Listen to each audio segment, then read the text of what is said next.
Good morning, ladies and gentlemen. Man here. Welcome back to the channel. I'm back from the big week of instructor course, and I gotta say it was pretty intense.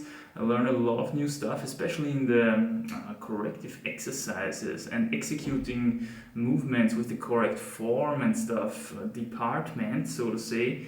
It was quite exhausting, although we didn't do too much of intense climbing or stuff like that, but we did a lot of gymnastics and stuff like that, and it was actually pretty exhausting. But overall, I think I could get a nice soft stimulus, I should say it like that, when it comes to climbing on my body, which means that I should be well rested actually now after this week, and that means in turn that we can attack hard today on the outdoor boulder projects, hopefully, because it's going to be very, very cold. Much too cold for outdoor route climbing action, I think. So yeah, we're gonna have an awesome day outdoor bouldering, and maybe I can get a little bit into strategy when it comes to projecting your outdoor boulder projects on your limit. Still not sure 100% which area we're gonna hit today, but I already have something in mind. So yeah, let's see. I think I'm getting a big breakfast smoothie in now because I'm hungry as hell, to be honest. Just came back with the groceries. Alright, let's get these first obstacles out of the way and then let's hit the road.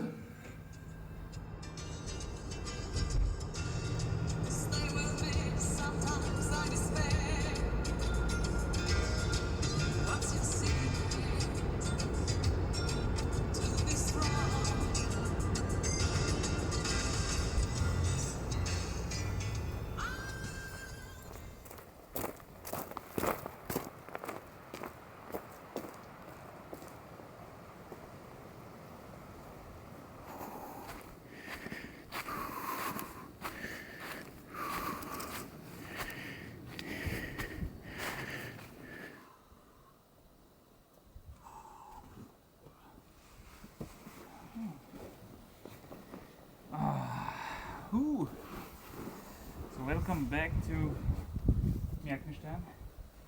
It's a little bit wet. Must have rained a little bit here in the recent days. Let's take a look at this little tool here. 8 degrees. Well, it's a little bit much. I think it's gonna go down even more. 55% humidity. I'm pretty warm now from the hike up. I'm gonna use this warmth instantly to warm my fingers up because my fingers are still cold. Got a lot of wind today. I think it's actually quite nice conditions, apart from the rock, which is, as I said, still quite wet. But anyway, we will see what we can do with that. Yeah, let's warm with the fingers. Alright, the mobilizing is done. Time to touch some holes, and warming up the fingers is always quite a challenge in this area because there are not really any good holes around, I mean, there is this jug, but that's actually kind of painful to warm up on, to be honest. So I simply use these little pockets here. Simply hang myself in there for a few seconds. And simply touching some holes, getting the blood flow going into the fingertips, into the forearms. Yeah, it takes some 10-15 minutes until you're really warmed up, in my experience, when you do this approach, especially when it's very, very cold like today, and the rock is very cold as well. Let's take a look at the meter. And so as you can see, we're already down at 5 degrees Celsius, 60% humidity.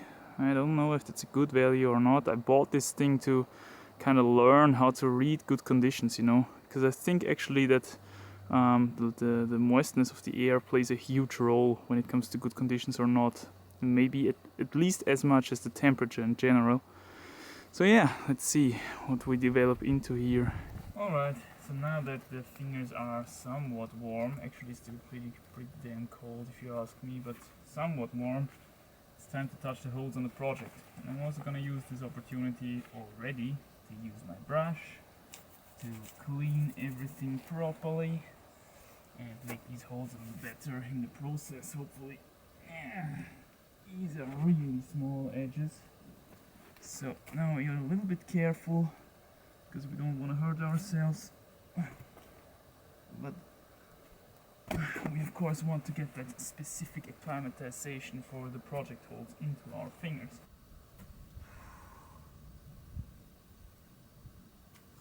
Now some of you might ask why I'm not simply climbing an easier boulder or something like that. The thing is, for me, the warm-up, the only purpose is to get the fingers warm without wasting energy, you know, with using as little energy as possible. In my experience, this is very well possible by just touching the holds, you know, just touching the holds of your project over and over again, and then start instantly with doing the first moves on your project. Because this way you don't waste any specific adaptation to another boulder, you know what I'm saying? I found for me that this works quite well. It might be a little bit more dangerous when it comes to injury prevention, I don't know. So next step is getting the shoes out of the backpack and putting them under my jacket to warm them up a little bit, because we're already down at 4 degrees Celsius. And in these conditions the shoes shrink a little bit, you know, the rubber is kind of temperature sensitive, so you don't want to destroy your toes completely by stretching out a cold climbing shoe instantly, you know, by slipping in with full force instantly, especially if your foot is also still quite warm from your actual shoes and stuff. So it makes sense to warm them up a little bit. And while I'm doing that, I'm also getting even more acclimatization to the project by kind of mimicking the moves with having my feet on the ground still, you know.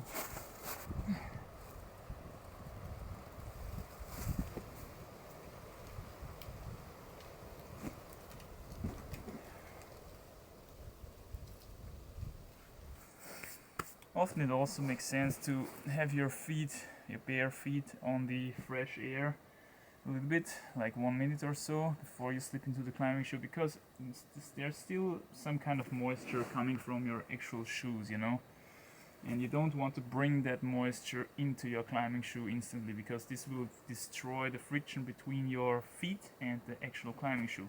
I mean, it's not a big difference, but you know, the more time you have until this friction goes down, the better. And if you're slipping on and off on your climbing shoes very often during a bouldering session, then with time you're getting less and less friction anyway, okay? So if you can prolong your kind of good friction a little bit, that's of course an advantage. So yeah, I think my feet are dry now. Let's get into these bad boys. Yeah. Oh, it's cold today. It's cool.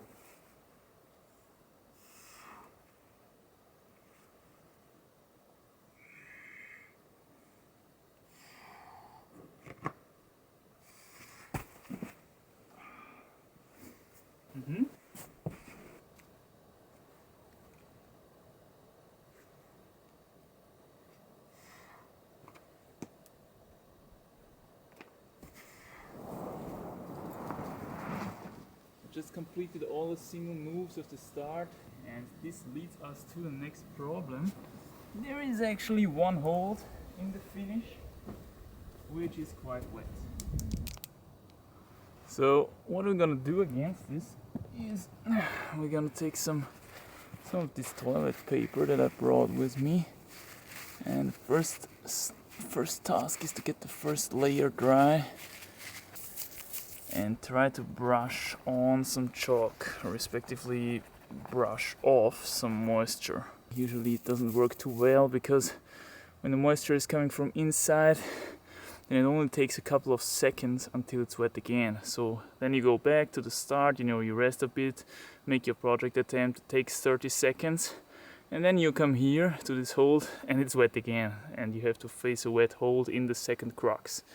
So yeah, we're gonna try our best, but yeah, this is quite a handicap, let's call it that way.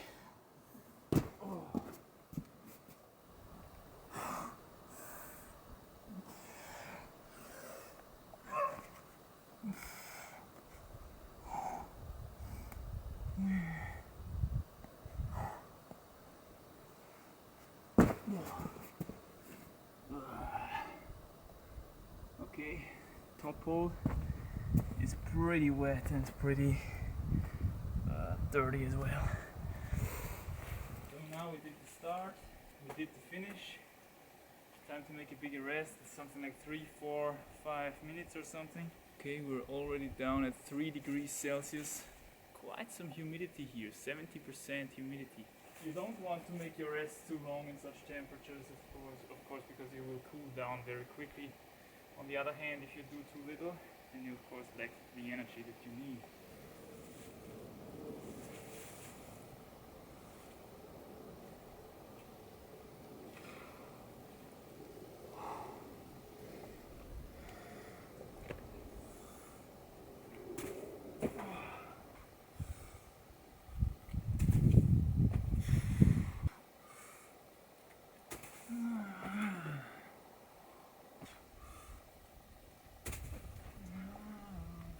Didn't get easier over time.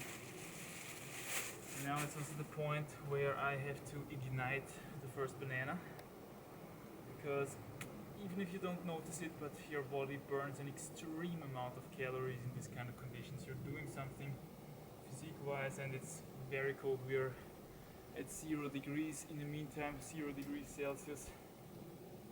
And this is, by the way, also the reason why you go constantly for a piss, because your body burns so many calories and you're releasing so much oxidative water into your body that you're going to piss all the time. And that's actually an advantage climbing wise, because you're losing a lot of weight during one such a session. During 2 hours you can lose 2 kilos or something.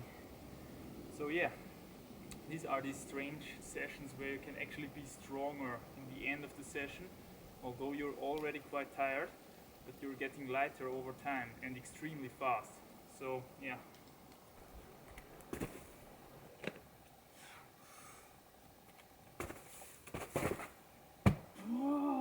Seems like staying away from this boulder for 1 week made my right hand so weak that I can't do the crux move anymore. And I'm already open on my ring finger there, which is kind of suboptimal as well. Alright guys, my routine was basically 4 minutes of rest, drying the wet hold, taking a piss, turning on the camera and making a few goes, failing on the first hard move a couple of times. Now we've got 0 degrees Celsius, the sun is already going down, and I think I will have to postpone the send of this 8A plus monster horror project. So yeah, what is to learn from this? I don't know. I hope I could outline my basic strategy for attacking outdoor boulder projects. Doesn't necessarily mean that this is the best strategy. As you can see, I wasn't very successful today, but I tried my best. I think I got a little bit destroyed by the conditions as well. I'm simply still not used to these kind of super low temperatures. But yeah, I'm getting more and more tolerant. In former times I wouldn't have been able to do anything under these conditions, but yeah, that's how it goes. Now I'll head down, get something nice to eat, and get some reading and learning in, and a nice sleep maybe afterwards. See you down there. I'm in for a treat. I'm gonna smash in some vegan chocolate and a banana along the side. Hope you enjoyed this little outdoor vlog, guys.